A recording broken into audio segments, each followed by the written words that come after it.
दुनिया ढेला चलावे जिंदगिया के खेला समझ में न आवे जिंदगिया के खेला समझ में न आवे मन सपना के महल बनावे मन सपना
भेटइबे न कइल तो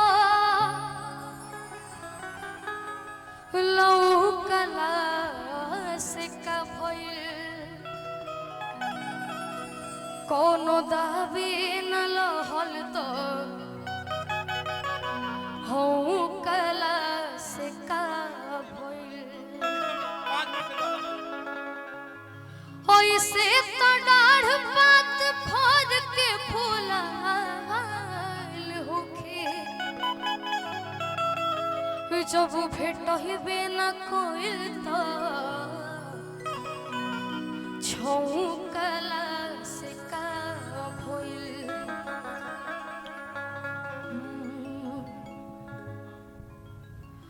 बड़ी मन करता रान करे के भेंट ओह कॉलेज सवेर तोहर करब हम वेट जौन भइल रहे गलती ना फिर होई हो मुहवा ओढ़नी से